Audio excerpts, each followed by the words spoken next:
All right, everyone, we're going to get started with our second session, so come on in and find your place again, please.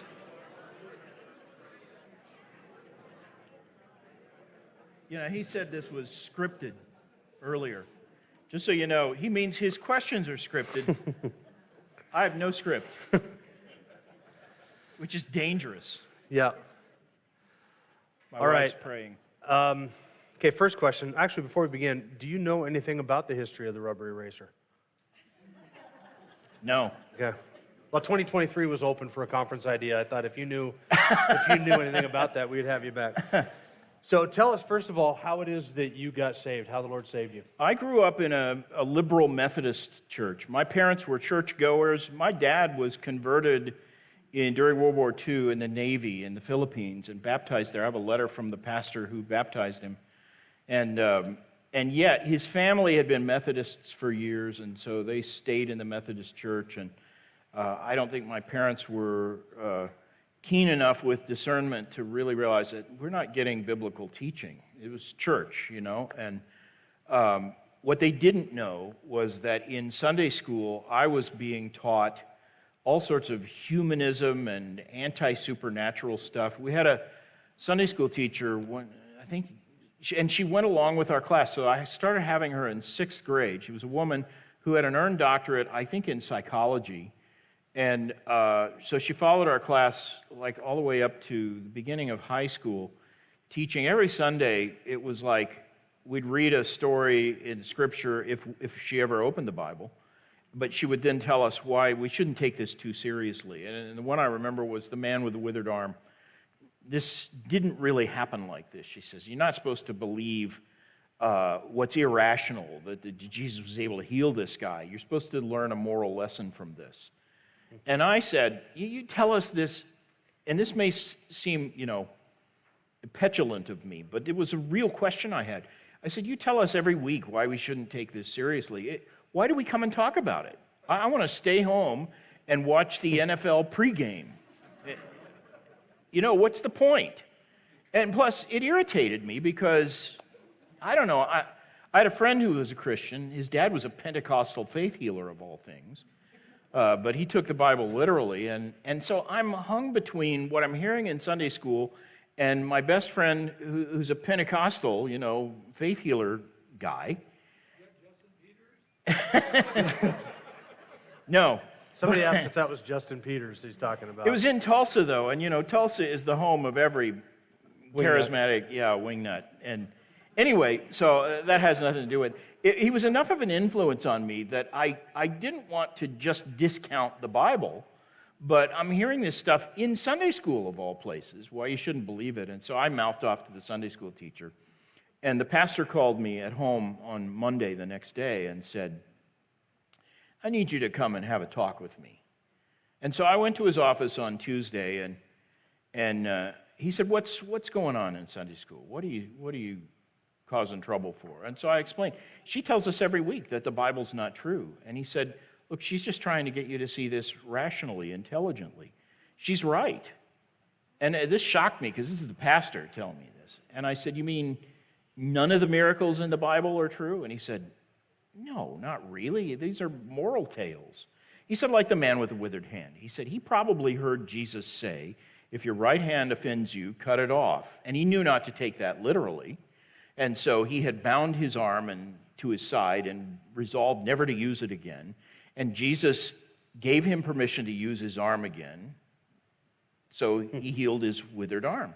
And I'm 15, 16 years old, and I'm listening to this and going, okay, that's almost credible.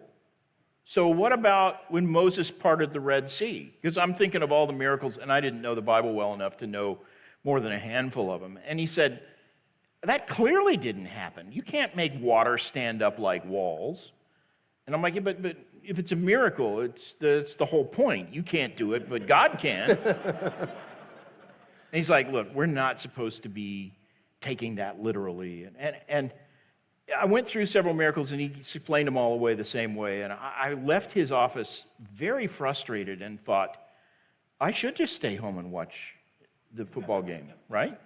And I was old enough at the time, junior high or early high school and my mom had health problems at the time, so my parents gave me maybe more freedom than they would have in earlier years, and I just stopped going to church. They didn't try to talk me out of that. I just stopped going to church. And so for a year or a year and a half, I wasn't going to church, and yet I had this nagging feeling that you shouldn't just write off the Bible like that.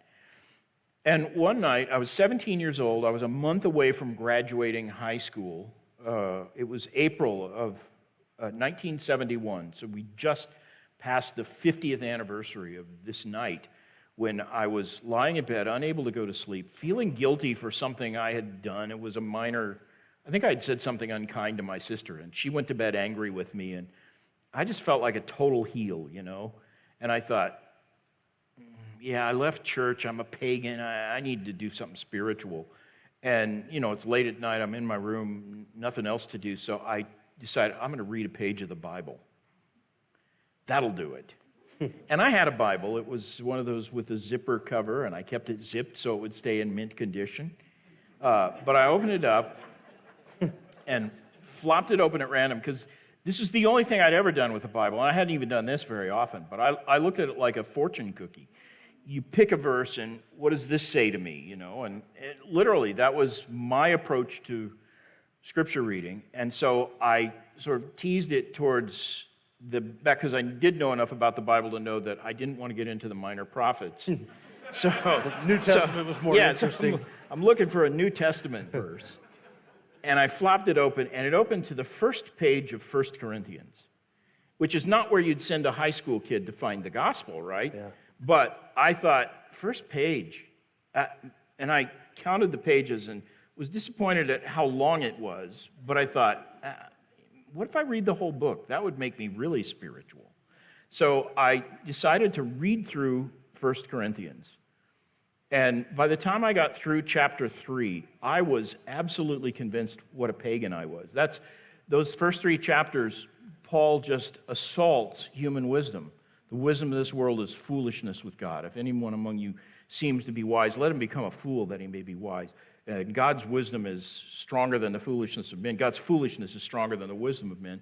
And it's just an attack on human wisdom. And see, my thing was politics. I was deep into politics and philosophy, and I thought, even if I don't go to church, God has to accept me if I learn from the best of philosophy and have, humane political views and all this. So I was striving to be good in God's eyes, even if I didn't go to church. And here, Scripture is telling me that my highest wisdom is like foolishness to God. And it just devastated me. And I kept reading. I remember I read all the way through chapter 12. I didn't actually get through the whole book, because by the time I got to chapter 12, some of it was confusing. That's where it talks about speaking in tongues, and I had this Pentecostal friend who wanted me to do that and all that. But in the beginning of chapter 12 is where Paul says, here's how you know the Spirit of God versus another spirit. No one speaking by the Spirit of God can say Jesus is accursed, and no one can say Jesus is Lord except by the Holy Spirit. Now, I didn't understand in the context what Paul was writing about, but the thing that came through clearly to me is the essence of being a spiritual person would be to confess the Lordship of Christ, that Jesus is Lord. And I understood enough to know this means, look, Jesus is not looking for me to be good. He's looking for me to bow to him as Lord. And I made that confession that night in my bed. Jesus is Lord. And everything in my world instantly changed. And lots of things that Providence brought to me that very week changed. The next day, in fact, I thought, I need a version of the Bible that I can understand better, a modern translation. So I went to a bookstore to see if there was a better translation. And the bookstore was in the mall. As I'm walking through the mall, a guy hands me a gospel tract. Nobody had ever given me a gospel tract in my life. And this was a really good tract that explained justification by faith. And on the back was an advertisement for an evangelistic crusade that was going to be a citywide crusade in Tulsa. which I ignored the ad, but I read the tract and thought, okay, that makes sense. I mean, I'm just beginning the very start of understanding the gospel. And then either that night or the next night, the phone rang, and it was a guy who I barely knew. We played in an orchestra together, and, we were cordial friends, but not good friends. And he said, listen, there's this citywide evangelistic crusade. It's the one on the back of the tract. And he says, the church I go to wants us to invite one person as a guest. And he said, I thought of you. And I realized instantly, he thought of me because he figures I'm a friend he can afford to lose. Because he's stuttering around. He's not at all comfortable asking me if I want to go to this evangelistic crusade. But I said, yeah, I'd like to do that. And he's like, really? So I arranged to meet him. We went together to this massive crusade. Should I tell you who the preacher was? Because it will appall you. No, not at all. Don't go for it. Jack Van Impe. Oh, interesting. Back in those days, he was a fundamentalist, and he knew enough of the gospel to preach it. And this was a massive, Tulsa has, in the fairgrounds there, this big display center called the International Petroleum Exhibition. It's a big, empty hall with, it's the largest, at the time, was the largest indoor space with no internal supports. The roof was supported from the outside with wires and stuff like that. So it was a massive hall, and it was full. There were, I would guess, 8,000 people there. So this is a big deal. And Jack Van Impe preached that night a sermon on the crucifixion, and he started his sermon in Isaiah 53, which blew my mind. I didn't know enough even to bring a Bible to the thing. So my friend had this Schofield Bible, used it from a fundamentalist church, and he's sitting on his lap, and he's looking around, and he's not using it. And when Van Impe starts to quote from Isaiah 53, I'm like, wait a minute, that's the Old Testament. That could be talking about Jesus. But it is. It's about Jesus, and that's not really in the Old Testament. So I took this guy's Bible off his lap and opened it up to, I found Isaiah 53, and I'm amazed to see this is all about the crucifixion of Christ. And it just blew me away, but had the effect of, from that day until this, I have never had a single doubt about whether the Bible is the inspired Word of God. It amazes me that anybody can read Psalm 22, Isaiah 53, and not understand that this is, God's eternal plan. And he explained the way of salvation. I became a Christian sometime in that week. I can't tell you whether it was when I confessed Jesus as Lord in my bed that night, or when I heard, Van Impe talking about the meaning of the crucifixion and why Christ died for our sins. But I came out of that week, solidly converted. And Tulsa was a hard place to find a church in those days because it was all Pentecostal or liberal Southern Baptist. But one of the guys who had sponsored this citywide crusade was a pastor who had a television program. And I looked up his church, and it was within a mile of where I lived. So I visited there on a Sunday morning, and he noticed it wasn't a great big church. So he noticed there's this high school kid dressed in a suit. He sought me out and said, what brings you here? And I said, I'm a new Christian. I'm looking for a church where they preach the Bible. And because I come from a liberal Methodist church. He said, well, you found a church that preaches the Bible. He says, are you baptized? So he's like, solid Baptist, And I said, no, I just came to faith in April. This was like probably June 1st. And he said, well, come tonight. We're having a baptismal service. I'll baptize you. I said, okay, and I did.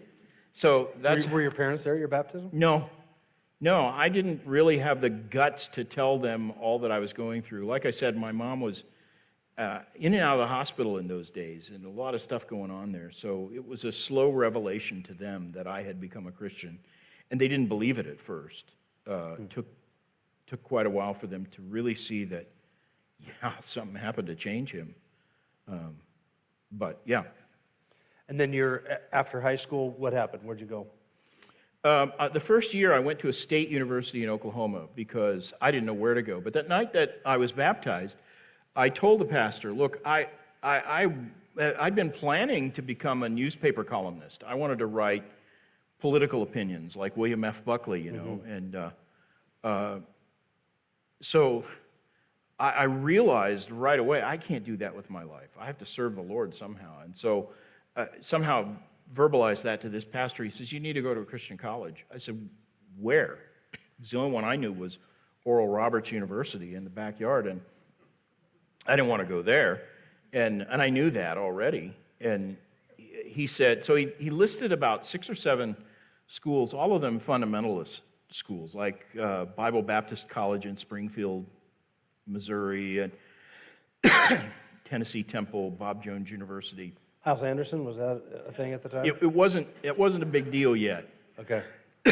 This was 1971. I think Hyles Anderson was probably founded in 72 or 73. So, but the last school he named was Moody Bible Institute. And it was the only one on his list that I'd ever heard of, because they had the Moody science films, and we saw those in grade school, even in secular schools. And there was a radio broadcast on late at night that was sponsored by Moody. So I'd heard of it, and I said, Moody Bible Institute, is that a good school? And he said, well, that's where I graduated from. And I said, okay, that's where I'll go. So that's the decision-making process. Sorry, my throat is... We'll get somebody will get you some water here in a second. So it's interesting that there could be this parallel universe and a parallel timeline where Phil Johnson goes to Oral Roberts University and becomes an apologist for the continuationist movement. I was going to say, that I don't think that ever would have happened. If we had time, I'd tell you about my relationship with my friend whose dad was a... Thank you. His dad was a pretty famous faith healer, Pentecostal, Assemblies of God. And the same year I was converted, this man, his name was William Caldwell, contracted bone cancer and a protracted illness with very painful bone cancer. He died about 2 years later, and his son, my best friend, abandoned the faith because he figured his father, who claimed to be able to heal anybody, died this lingering, painful death. The whole thing must be a lie, and he gave up on Christianity completely. So you went to Moody, graduated then from Moody after 3 years, 4 years? Both. Yeah, I graduated twice from Moody. Moody has a 3-year diploma. That's kind of like me. I took high school twice. Yeah. Moody offers a diploma that doesn't mean much, but it's 3 years of Bible training. And if you add to that 60 hours of, this was in those days, now you can earn a bachelor's degree at Moody, but in those days, if you wanted a bachelor's degree from Moody, you had to have 60 hours of liberal arts credits from any other accredited institution. And I'd gone to a state university the year before Moody, and so I only needed 1 more year, and so I decided to try one of those fundamentalist schools, and I went to Tennessee Temple for the worst year of my life, but it cured me of that sort of legalistic fundamentalism. So it was probably a good thing in the long run. And then went back to Moody to get my degree. They required, if you were already a graduate and trying to get a degree, you had to come for at least a summer term so that I guess they could make sure you hadn't apostatized or whatever. So my plan was go back to Chicago for the summer, finish the work on my degree, get the degree, and then I was going to spend a year just working to earn money to go to seminary, because I thought I was training to be a pastor. And during that last summer in Chicago, I was poverty-stricken and in need of part-time employment, but I couldn't find anyone who would hire a person for 6 weeks, obviously. And I was bemoaning that fact to a friend who was a part-time proofreader at Moody Press. And she said, look, I'm here this summer because if I go home, they'll hire somebody to replace me and I might not get my job back. But if you just need the job for 6 weeks, you could do it. And then when I come back, I get my job back. And she was a sweet girl. I didn't want to disappoint her, but I thought, that sounds dreadful, proofreading. And but I didn't want to tell her, I don't want to do that. So I just said, yeah, that sounds interesting. I'll think about it. But she took it on her own initiative to make an appointment for me to interview with the editor of Moody Press. She made an appointment and gave it to me, and I said, okay, I'll go in, and I'm just going to be honest with this guy. So here's how the job interview goes. I walked into this guy's office. His name was Les Stobie. He was the managing editor of Moody Press. I said, Mr. Stobie, here's the deal. Karen wants to go home for the summer, and I need a part-time job, and she thinks it's a perfect situation, so maybe I could take her job part-time. But I said, I got to be honest with you. I am a really bad speller, and I took the minimum English requirements in college, and I have a tendency to fall asleep when I read. I mean, I'm trying to make sure I do not get this job, right? And he laughed like that and said, yeah, okay, I get it. He says, I'll tell Karen you came, and it's just not going to work out. Don't call us, we'll call you. And I said, thanks. And walked out. It was like a 3-minute interview, and that was it.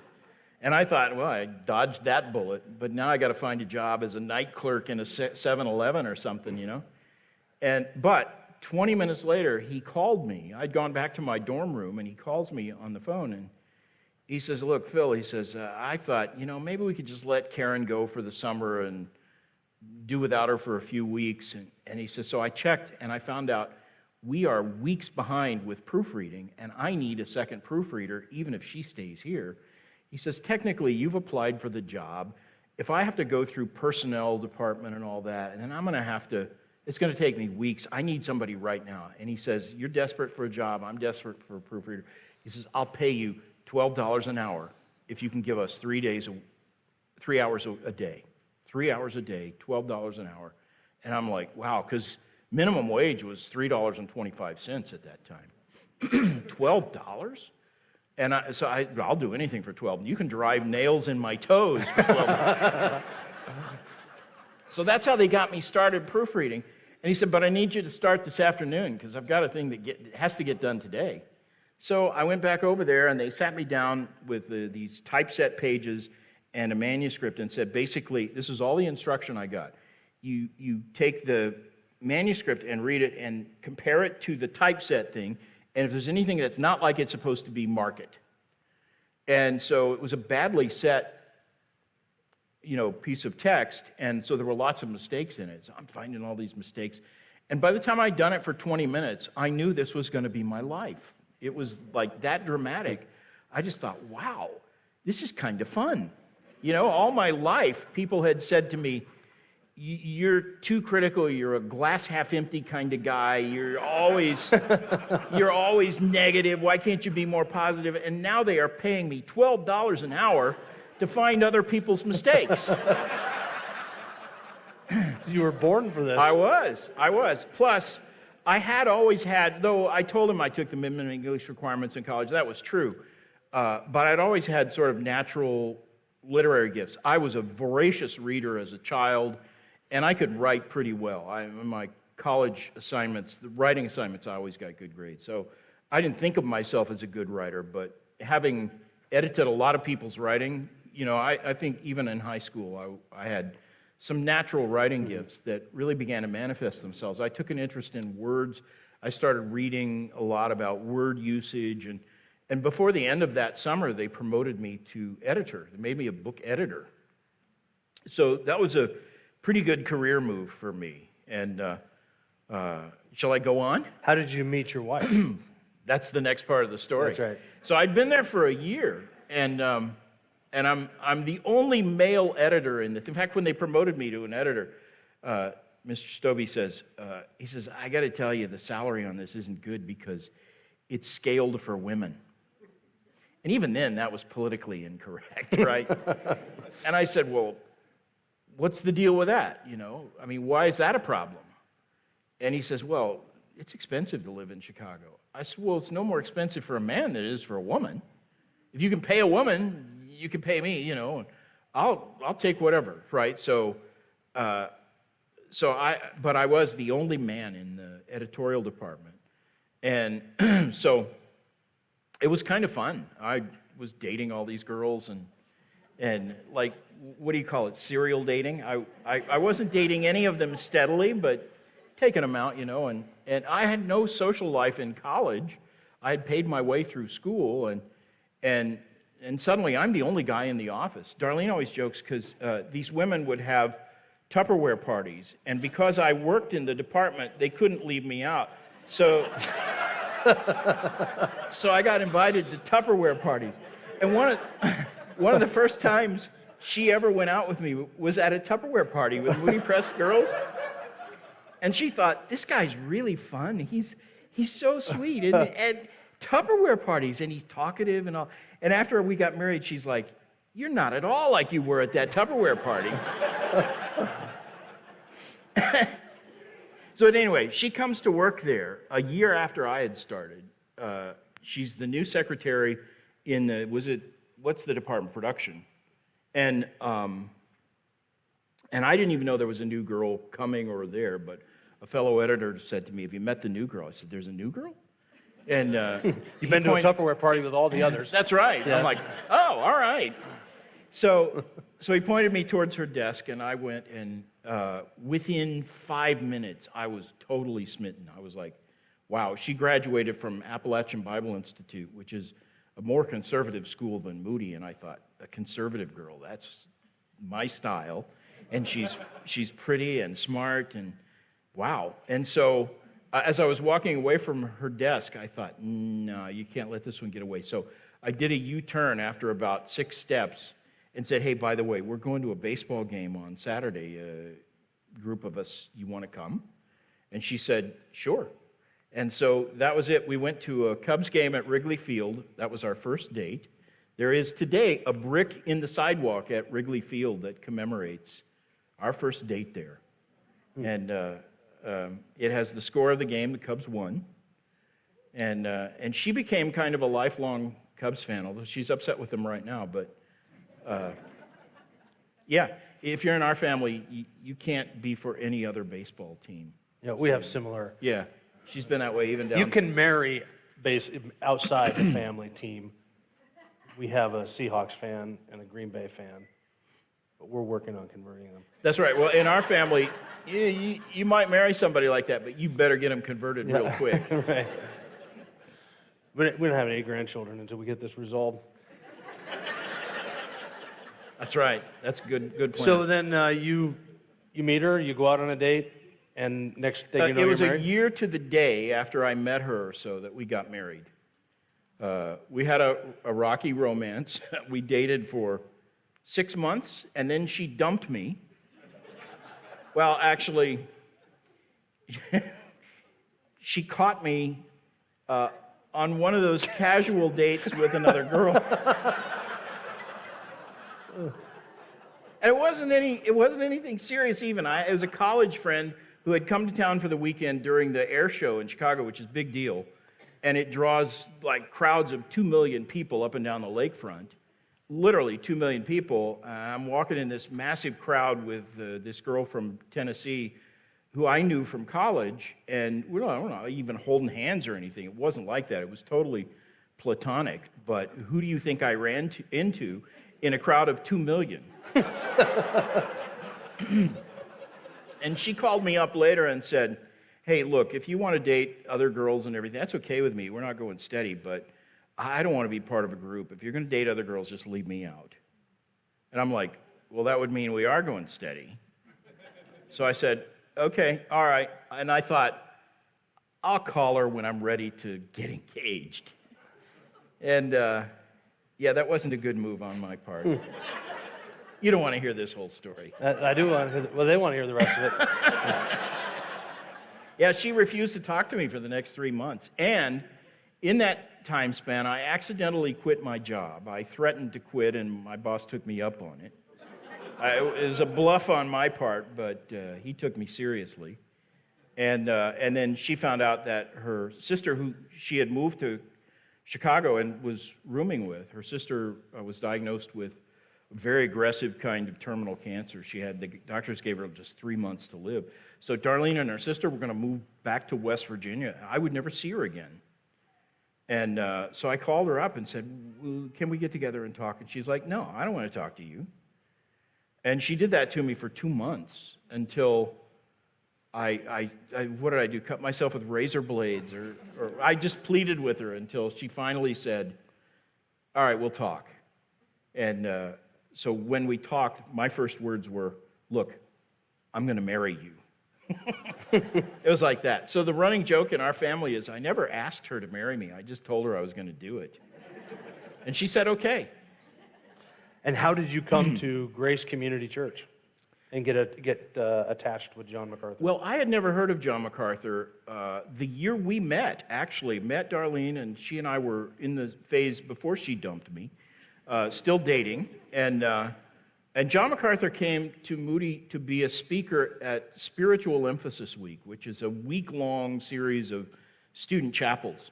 And they expanded chapel from normally a half hour to that week it's always an hour. And it's the same speaker every day for the week, and he does a series. They do it every year. And it's usually a very famous speaker, so it's really worth going to. And if you were an employee, not a student, they would let you take an hour off your work with pay and go down to student chapel and listen in. And so we had permission to do that. But I had some manuscripts I was working on that were tight deadlines, and I read the flyer they sent out, and I don't even know this guy. I never heard of him, John MacArthur. So I wasn't going to go, and I shared an office with another guy.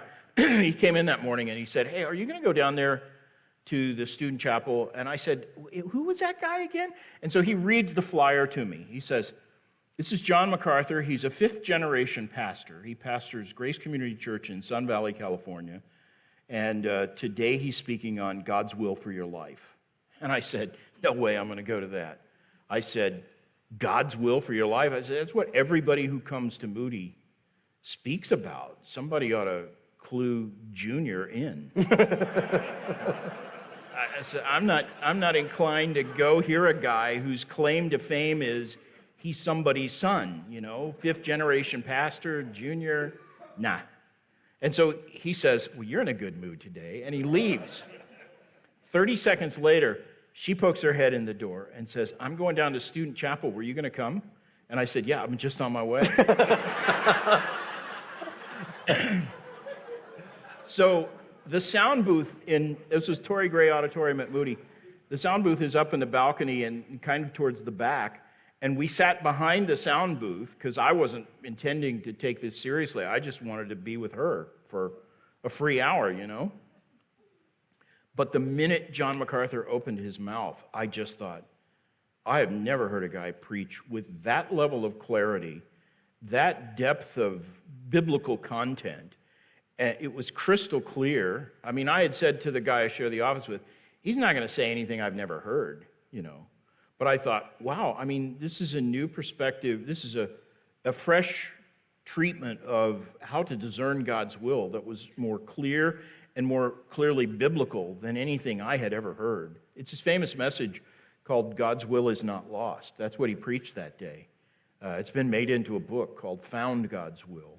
So it's one of John's best-known messages. And ironically, it's one of the few important messages from John MacArthur that's not a biblical exposition. He doesn't go through a passage. Mm-hmm. He takes the topic and basically looks at everything Scripture says about it and puts it all together. It was just profound, and I remember thinking, wow, I have never heard a guy speak like that. And he was young and articulate. Why have I never heard of this guy? He's better than most of the guys they bring in for this. And I thought, I'm glad she dragged me off to this. And so this was before cassette tape messages were real popular or whatever. But a friend of mine, my best friend, who was then and still is pastor of a church in Clearwater, Florida, I said, have you ever heard this guy, John MacArthur? And I said, yeah, I went to hear him at Moody one time. He was the best speaker I've ever heard. He said, well, all his sermons are on cassette tape, and we have them in our church library. I'll send you some. So he starts sending me tapes of John, and those were the very first cassettes. I always joke that the first cassettes I ever listened to from Grace to You were bootleg tapes. And then when Darlene and I got married, on our honeymoon, we went to Florida, and we talked about, what are we going to do in the future, and how long do we want to live, 2 blocks from Wrigley Field? You can't really raise kids in a neighborhood like that. And so we decided, because I was, by then, like I said, I'd accidentally quit my job. I was doing freelance work, mostly for Moody Press. The only thing they saved by firing me was the benefits package. And they were now still paying me to work really on my own time, which meant I could live anywhere in the country and do what I'm doing. And so we moved to Florida to be part of this church where my friend was. And the week we moved to the Tampa Bay area, Grace to You, the radio broadcast, premiered its first ever nationwide broadcast on 3 stations in the country: Tampa, Tulsa, and Baltimore, which I have no connection to. But it's odd to me still that I lived in Tampa, I was from Tulsa, and those were 2 of the first 3 stations Grace to You was on. So I began listening from day one. And I think I must have been one of the first 50 people on the Grace to You mailing list. I immediately wrote in and started getting the material and subscribed to all the tapes from Grace Church. Just began to listen to John every opportunity I got, just absorbed everything. And I never heard him speak without thinking, I mean, even the very first time I heard him when Darlene was there in Moody's chapel, one of my first thought was, why haven't I heard from this guy? And he needs to be writing books. This material needs to be preserved in printed, published form. He needs an editor, you know. That's what I used to think. And I would fantasize about, wow, that would be so great. But he lived in California, and I was living in Florida, and there was no prayer that we would ever, get together. I had no way of meeting him, and I'm not the sort of groupie who would even seek out an opportunity like that. I just thought, wow, that would be so great. But my plan still was to be a pastor. I was assistant pastor in a Florida church at the time. Shortly after we moved there, a church in the area hired me to be their assistant pastor. So that's what I was doing, listening to John. And one day, Moody Press called. It was Jerry Jenkins who wrote, the Left Behind series. He was the vice president in charge of publishing at Moody at the time. He called me up and said, look, Phil, I wonder if you'd be interested in something we're about to launch. It'll be the biggest textbook project we've ever done. We want to do a series of commentaries through the entire New Testament and based on John MacArthur's preaching. So if you know John MacArthur, we want to turn his sermons into commentaries. Are you interested? I said, yeah. So he says, we also need an acquisitions editor, and I want you to apply for that job. And I said, well, that's probably out, but I'm definitely interested in working on the MacArthur project. So he says, well, come back here to Chicago on August 19th, I think it was, and we're going to have a meeting with John MacArthur. So that's where I met him. The first time was at the original meeting that Moody Press sponsored with a group of editors to talk about the potential of the MacArthur New Testament commentary series, which, of course, now is complete. Mm-hmm. It took 35 years to get through it. When Jerry first proposed the idea to me, he said, this is a huge project, biggest thing we've ever done. It's probably going to take 10 years to finish. And he thought, that's the biggest idea he could have about it, And their original idea was to use several editors so they could get it done faster. But what they didn't account for was that John still has to preach through half the New Testament, and he doesn't do it at that speed, So, and the irony is, of all of John's published works, the one thing I've never actually done much work on is that commentary series. Other editors have done most of it. But at the end of that meeting, I hadn't said much in the meeting. We'd all introduced ourselves, so I didn't have to introduce myself to John. But I sort of walked over to him while everybody was eating the punch and cookies, and I said, I listen to you every day on the radio. And I said, I'm a youth pastor, assistant pastor, dealing with a lot of kids who I don't believe are genuinely converted, but I have a running war with their parents to convince them that your child is not saved and he needs the gospel. I said, you need to do a book on the Lordship issue, Lordship salvation, because this was a big deal in Florida especially. And he brightened immediately and said, I want to do a book on that. He said, I even have a title in mind, The Gospel According to Jesus. And I said, I remember saying, yeah, we'll have to work on the title, but you have to, you have to do that book. And he said, I didn't know he knew as much about what was going on at Moody Press, but he was on the board at Moody at the time. So he said, look, I know Moody wants you to be their acquisitions editor. If they hire you in that role, you call me, And I'll make that a Moody Press book, because he said, I've never found a publisher who's interested in the topic. You're the first person in publishing who's ever shown any interest in it, but I really want to do it. So Moody hired me to be their acquisitions editor. Darlene and I moved back to Florida, back from Florida to Chicago in '81.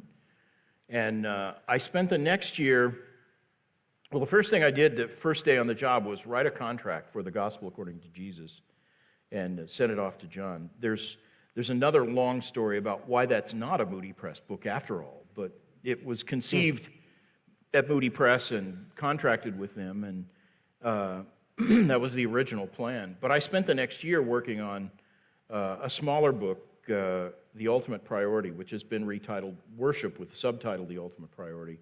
One of the longest in-print books by John MacArthur. That was the first one I edited for him.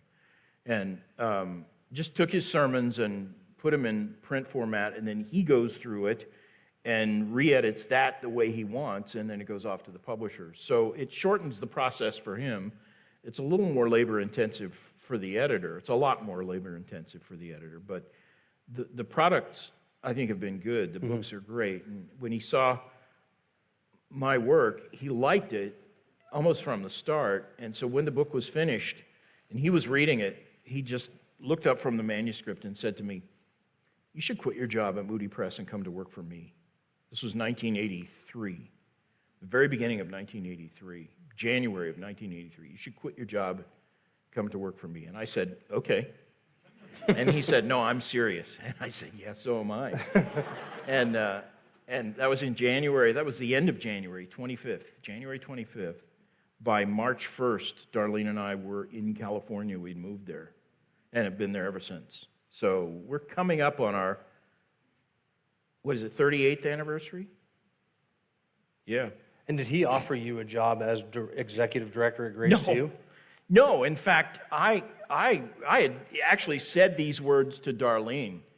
I would so much love to be sitting under John's teaching and editing his books that I'd take a job, shining shoes, if it paid the bills, in order to live close to Grace Church. He could have hired me to do anything. If he'd offered me a job as janitor, I would have said yes. But he just wanted an editor nearby. So he said, "Look, the opening we have right now is at Grace to You, the radio ministry." He says, "You probably don't want to stay there, but that's a way to get you in. We'll hire you for the radio ministry, answering mail, answering the questions that listeners sent in. We can hire you to do that, and then when it's possible for you to transition into some other more pastoral role, we'll do that." And so I said, "Sure, I'll do it." And as it turned out, I've stayed at Grace to You all these 38 years and wouldn't change it. It's like what I was born to do. And what is your job at Grace to You other than editing John's books? I am the executive director now. When I came there, Grace to You, the radio broadcast, was a small department within Grace Church. It was self-supporting, so they weren't using Grace Church's budget. They had a separate budget, and it was totally supported by listener income. But it was a division of the church. It was under the oversight of the elders. And there was another department, a larger department, that produced the cassette tapes.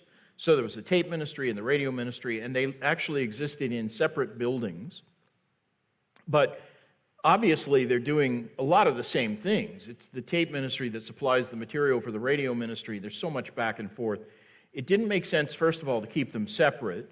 And second of all, it didn't make sense for this ministry that had, by then, nearly $4 million annual budget to be under the elders' oversight when we had maybe 10 minutes a month on the elders' agenda. We needed closer accountability and closer oversight and better advice on how to grow a radio ministry and all that. So I suggested that we combine the two departments, spin it off, make it a separate organization with a board maybe constituted by the elders, maybe still accountable to the elders, but a separate board of our own. And so that's what they did, and that's really how we exist even today. Well, our board is larger, and the ministry itself is much larger, but so we spun off and became a parachurch organization, but under the oversight of these elders, still, at least spiritually, and in fact, to work at Grace to You, you're required to be a member of Grace Church. We wouldn't hire somebody who's not a member of the church.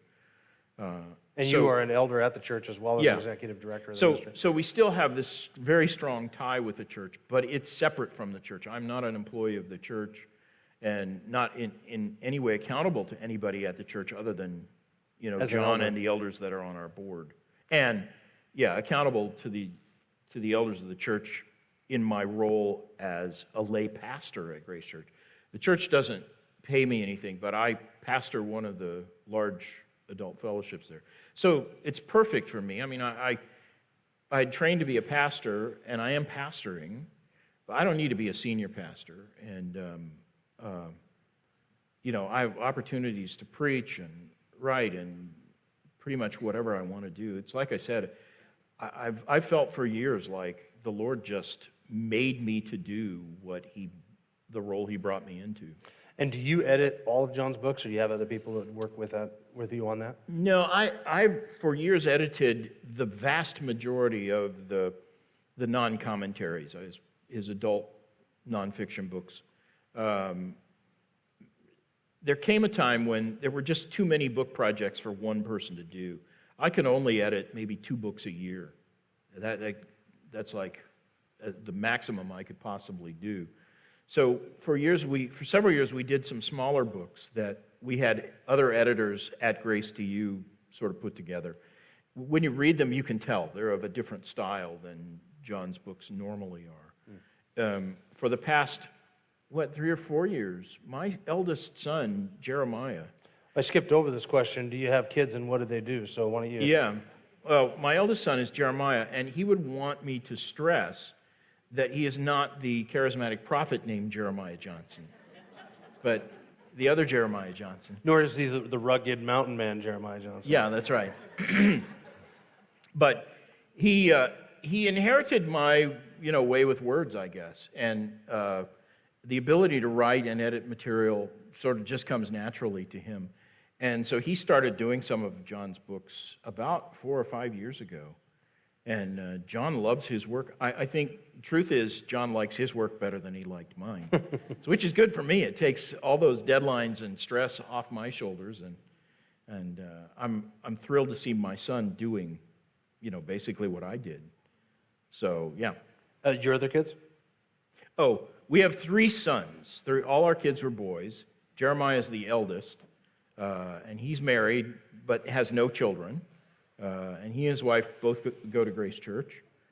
He's on staff at Grace to You. My second son is Jedediah. He's an accountant, a CPA, and he is business partners with the chairman of the board of elders at our church. And he and his wife still go to Grace Church. They met each other as students at the Master's College during a semester where they studied in Israel. So they met in Israel, and she's from Virginia originally, and now they have 4 children, perfect kids, and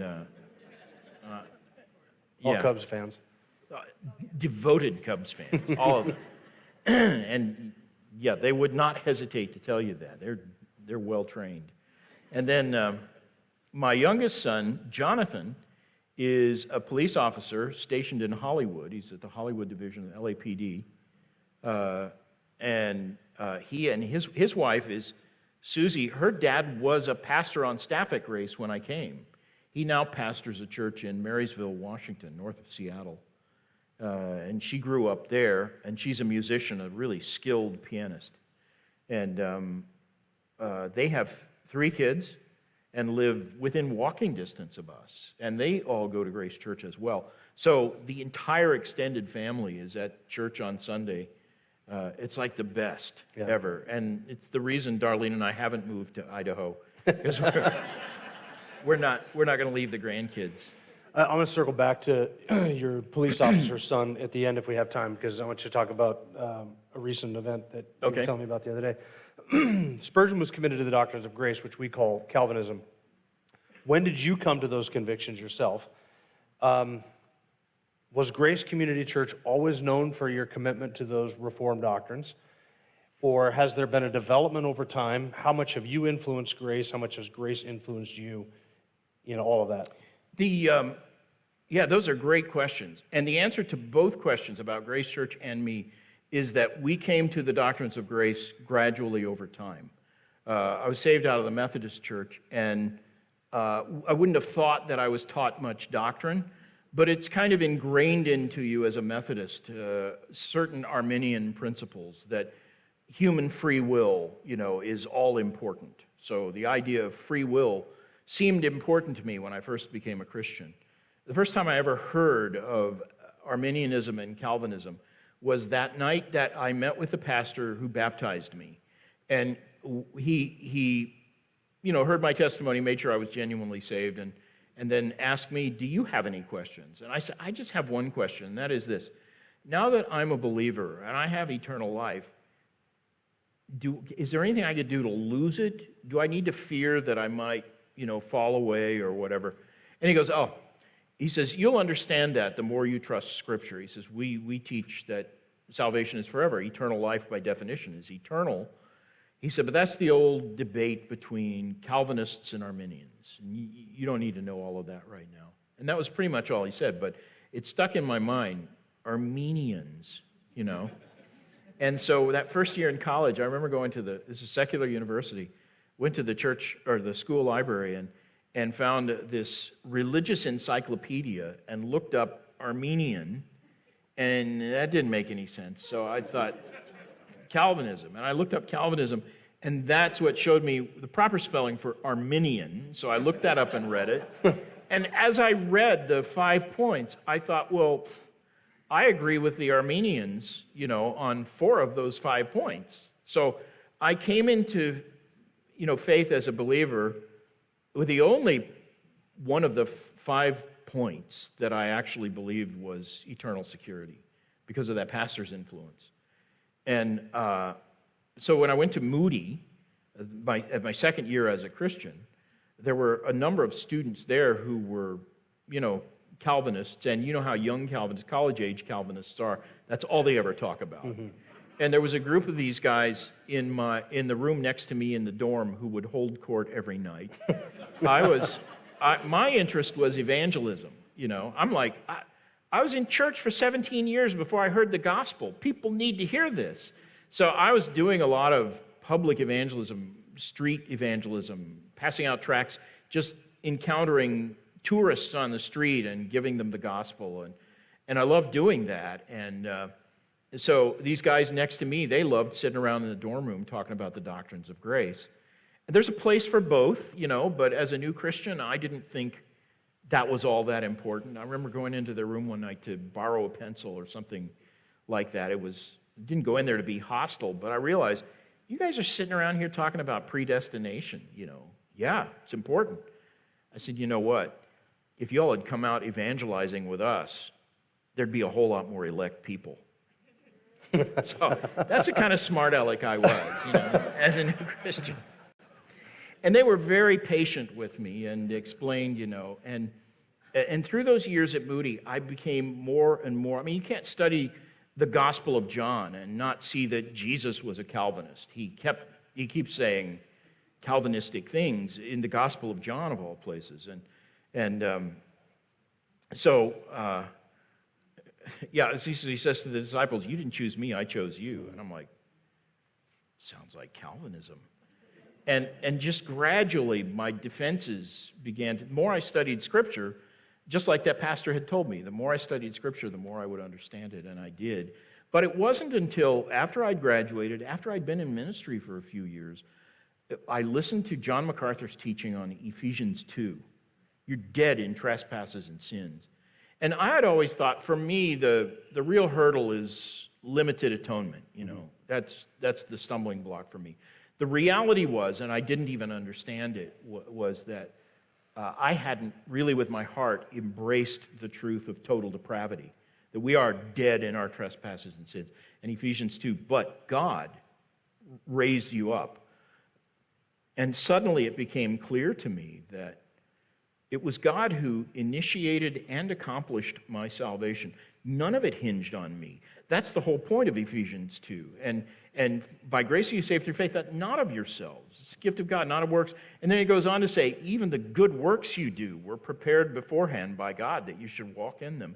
You can't get through a meaningful study of Ephesians 2 and not understand that God is sovereign in salvation. And somewhere at that point, it was John's sermons on Ephesians 2 that made me suddenly realize everything I'd ever rejected about Calvinism, I really needed to study a second time and embrace it.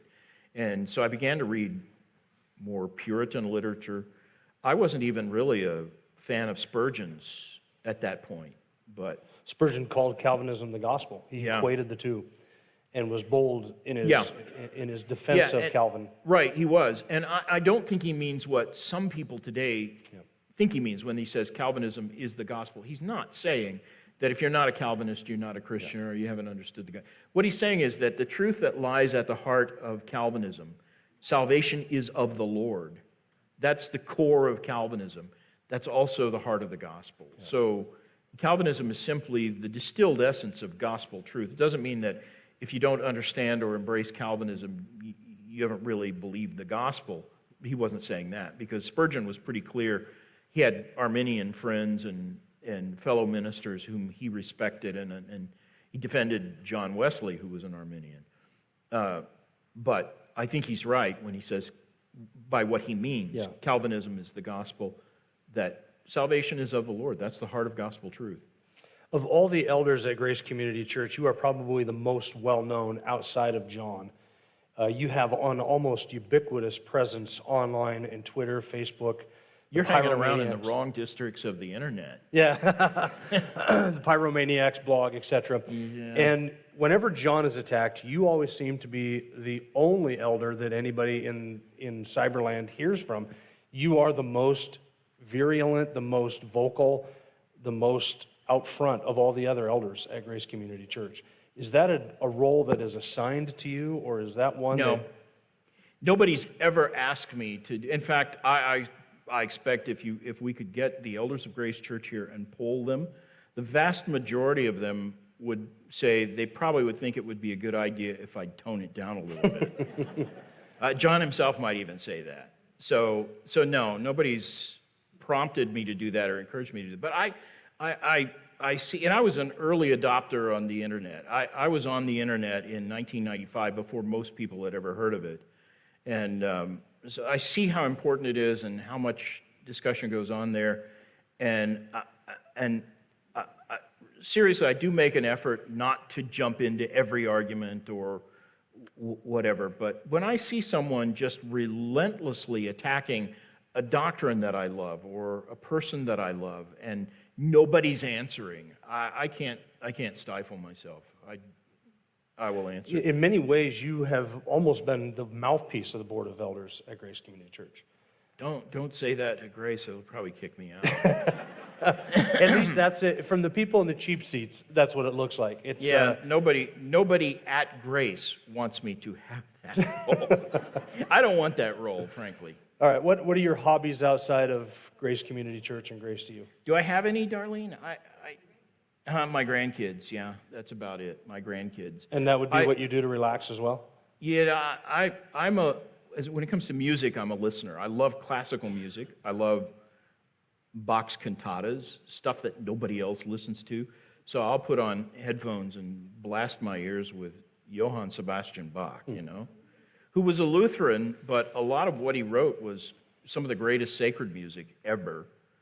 So I'm a music listener, which doesn't get me any exercise. I used to run. I used to run marathon distances. You would not know that to look at me today. And I tore up my knees, so I can't run anymore. I can hardly get up the steps. But he asked me when we came up here to sit down, are these steps normal height of steps? Yeah, because these seemed really hard to get up. You need a banister for an old guy like me. But no, I ran. Justin can make it up here just fine. I saw that. I was ashamed when I realized how easy it was for him. He beat you to the top. Yeah, I know he did. All right, tell me something that's true about yourself that most people who see you online and know you just from the internet and what they see of you online, listen to your preaching, that would surprise them.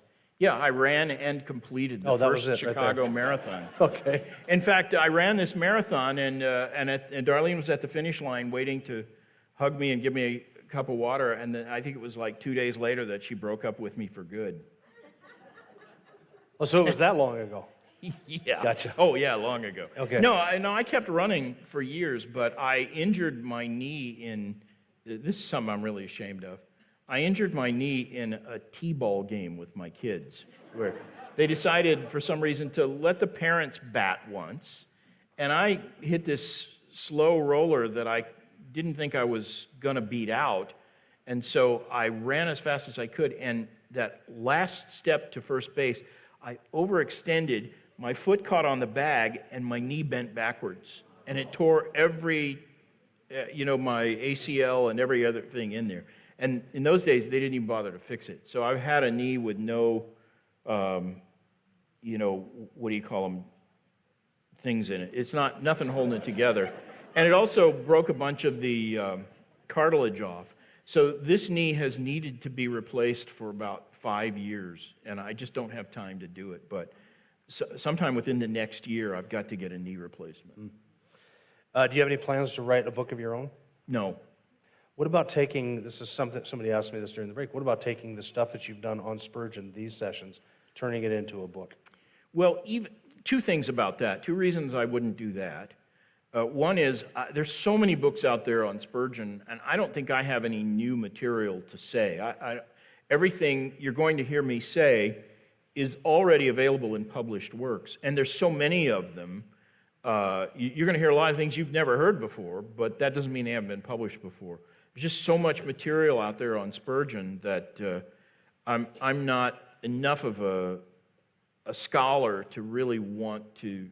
You'd have to go to England and dig through the archives of the Metropolitan Tabernacle. I've actually had the privilege of doing some of that. I have photographs of the last letters Spurgeon wrote to his congregation during the months before he died, handwritten letters. And they keep them in a file there at the Met Tab, and they let me have this file one evening to photograph it all. This is something I don't boast about much, but one of my favorite accomplishments in life is I was able to speak at the Metropolitan Tabernacle in London, Spurgeon's church, about 6 times. The pastor there called me up out of the blue around the year 2000 or so, and he had read an article I wrote on hyper-Calvinism, and he said, this is the clearest, best treatment of the subject I've seen, and we want to put it in the Sword and the Trowel magazine. That was the magazine Spurgeon founded, and could we get your permission to do that? I said, yeah. And he said, and while I've got you on the phone, he said, we have this conference every summer called the School of Theology, and we usually bring one speaker over from America. Would you like to be our speaker this year? And he'd never heard me speak. I don't know why they asked me to come, but I said, are you serious? You know me? And so he invited me over there, and they liked me, I guess, because he invited me back 6 times. And the last time I spoke there, well, I'll mention this in one of my things. The last time I spoke there was in July 7th of 2005, 2005, which was the day terrorists blew up the London Underground, exploded bombs on buses, and it was a coordinated attack, about several bombs throughout the city. And those bombs went off while I was in the pulpit of Spurgeon's church doing their summer conference. And it shut down London for days. I mean, you could walk through the streets of London. There wasn't a car or a person. If you've ever been to London, you know that doesn't happen. But the place was deserted for the next 3 days. We were fortunate to get back home. But that was the last time I spoke there. I told you that in my message that they don't allow musical instruments other than an organ. They're very particular about music and worship music and what's appropriate to sing and what's not. And the pastor saw a video of the music at Grace Church, or a picture of me speaking in Grace Life, and there was a set of drums behind me while I was speaking, and he thought, that's it, I can't have him back to speak anymore. So, That was the last time? yeah. So, but I love the place, and I love, he's actually a great preacher, he started pastoring that church the same year John MacArthur started at Grace Church. So there's a parallel there. And when he started as pastor, the Metropolitan Tabernacle had gone down to, I think he told me once there were like 18 families. It was a dying church, and he was a church planter. And so they called him there to basically revive the church. And he's done brilliantly. The church now is standing room only every Sunday, and it's a great place. The gospel is preached clearly there. It's one of the few churches in the world. He tells me there are others. It's the only church I know of that has faithfully proclaimed the gospel for 350 years or longer. Wow. And it's never drifted into liberalism or heresy. It's as orthodox today as it was during Spurgeon's time. That's an amazing record for an inner city church. And I love the place, and I love the people there. But we do have different ideas about what's appropriate in worship. I have a book titled What's Eating Jonah? And you did More of publish a a book. booklet, isn't it? You did publish a book.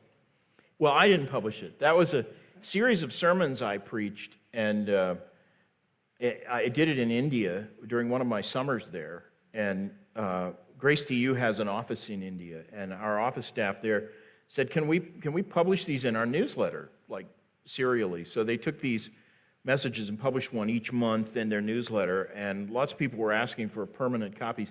So they compiled them all in this little book, and they said, what do you want to title it? And a friend of mine jokingly said, Jonah, you should call it What's Eating Jonah? So I said, that's a great title, actually. So they published the book. It's one of maybe 5 or 6 books that have been published from my material, all of them overseas. There are 2 major ones in India, What's Eating Jonah, and another book on the life and times of Elijah. It's a bigger, better book, actually. If you don't have a copy of that, I'll see if I can get you one. They're both out of print, I'm assuming? I think so, yeah. And then in Italy, I taught in a seminary in Italy for nearly a decade. Every year we'd go over, and it was a marathon session, a week long. I would teach 8 hours a day through all of systematic theology in a week, and it would be translated into Italian. And I did some series over there. I did one on the history of heresy, one on, I can't even remember them all, but there are at least 3 or 4 sermon series that they compiled and published in Italian. So I have books in Italian, books in India, never published a book in the United States, and I have no ambition to do so. What is the retirement plan of Phil Johnson and John MacArthur? If you said the word retirement to John, he would probably take offense. I don't think he has any intention of retiring. He is a 5th-generation pastor, and as far back as I've heard in his family, his father, his grandfather, all of them preached right up until they died. And I think John has every intention of doing that. So assuming, let's say John MacArthur dies next month, who is going to take over Grace Community Church? There currently is no clear-cut plan. I don't know if there's anyone on staff who's stupid enough to do it. Because whoever steps into that role after John is going to, find it very difficult to fill The his expectations shoes. have been set pretty Yeah. high. So I don't know. I don't know. And I just hope it doesn't happen. I think it's You quite realize possible. eventually it's going to happen. I realize it will eventually happen, but John's father was 90 years old when he died, and he preached his last sermon a month before that. So, and John's stronger and better health, I think, than his dad was. It's conceivable. I wouldn't put money on it, but it is conceivable that he could continue to be pastor at Grace Church for most of the next decade. He's 82 right now. So if he lived to be 95, I would expect him, as long as he's got his mind. He always says, look, when I start making no sense, pull me out of the pulpit, tell me it's over. because he says, I won't know it, and I'm not going to make that decision myself. But I have to say that the sermons he has preached in the past year and a half, especially in the wake of the COVID crisis and all that, some of the best, most memorable sermons he's ever produced. And people are going to be listening to those if the Lord doesn't come back 150 years from now. Just like we read Spurgeon sermons from the downgrade and think those sermons he preached when he was in poor health at the end of his life are some of Spurgeon's best sermons ever. And it's similar pattern with John. So if he goes on another decade, I'll be pleased. I would like it, if I don't have to be here when the question comes up, who is going to take his place? Because, I just don't know. My vote at the moment, if we had to pick a guy, would be for Mike Riccardi. But he's very young, and he. How many of you know who Mike Riccardi is? Have you listened to Mike Riccardi's messages? Yeah. Okay, good number.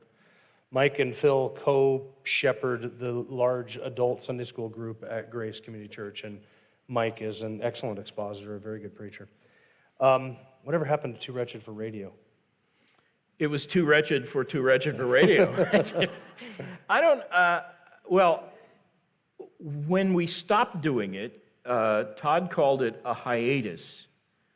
He didn't say how long he expected it to be on hiatus, but he was starting a new television broadcast, the Road Trip to Truth, which has been wildly successful and taken a lot of his creative time and energies. The podcast we did was pretty labor intensive because we would record it on two mics, me in California, him in Atlanta. I was in the Grace to You studio, he was in his studio, and we'd hook up by FaceTime so we could see each other, but it was only sound recording. And then a sound engineer would have to put those together so that it sounded basically like we were in the same room, but we weren't. And so it was labor intensive. There was always the danger that we would get ourselves in trouble because that was literally unscripted. And in fact, he refused to tell me ahead of time what we were going to talk about. So I was always, really nervous if he asks me something and I get myself in trouble. And fortunately, that never really happened on a large scale. So I loved it. He loved it. I think it may come back, but it's totally up to him. It's his product and his prerogative whether we do it again or not. We still talk all the time, or he texted me a series of texts yesterday. And in fact, I'm on the board of his ministry. Yeah, so we still have a lot of interaction. We just don't put it on the radio anymore or on the podcast, which is kind of, I miss it a little bit, but it's also a big relief not to have to worry. I get myself in enough trouble on Twitter. Yeah. Okay, we're over time, but can you tell us about your son and the incident that happened most recently that you heard about in the middle of the night and the media and what happened with that?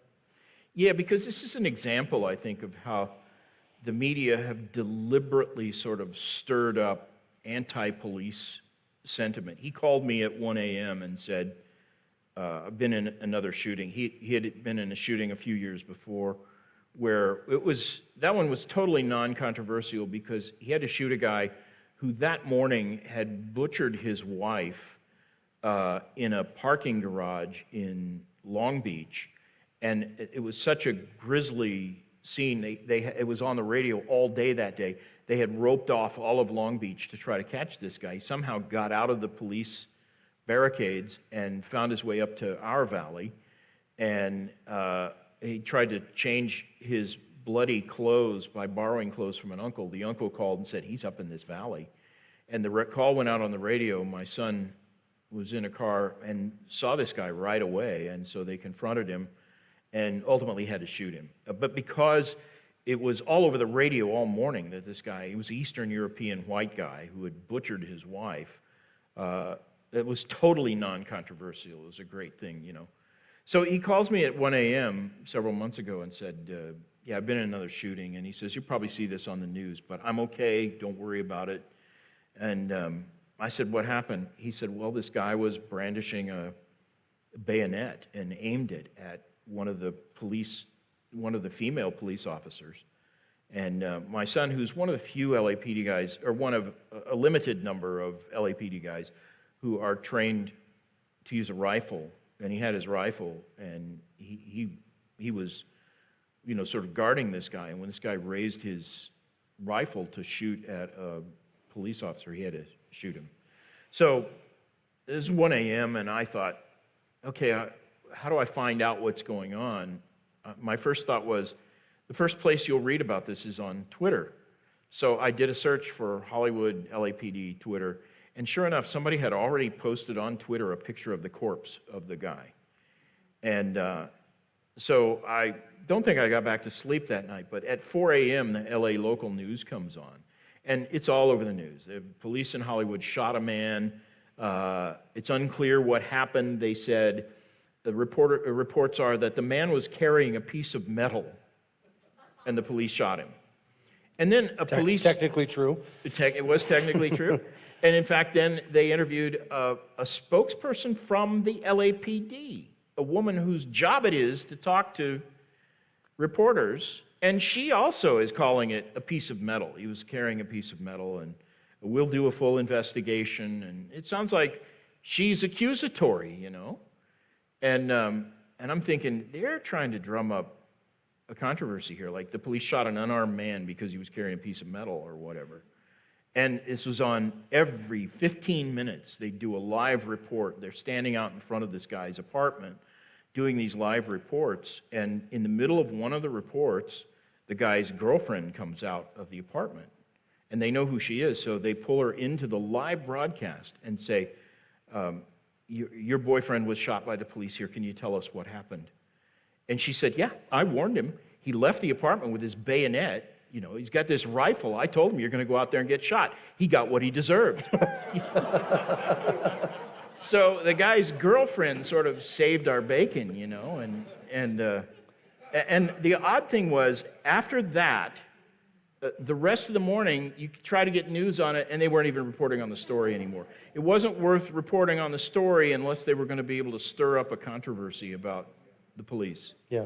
So that really irritated me, and that sort of thing concerns me about his career with the police, especially in the environment today, that there are people who will try to make any kind of situation look bad for the police, and I would hate to see his life ruined or his reputation even spoiled by some false report like that. You can do a righteous thing. Yeah. A righteous thing and ruin your life over it.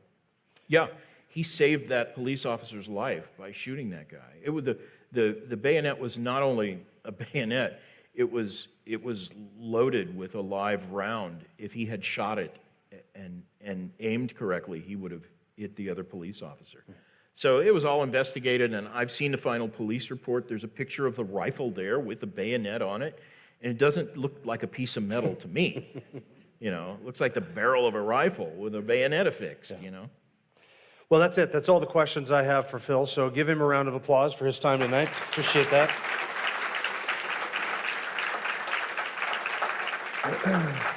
And we will start again tomorrow morning at 8:30. You can feel free to leave your books or Bibles or anything that you want where you're sitting. You can leave your stuff here. The place will be locked up. And doors will open tomorrow morning at 7:30. Have a good evening, everyone.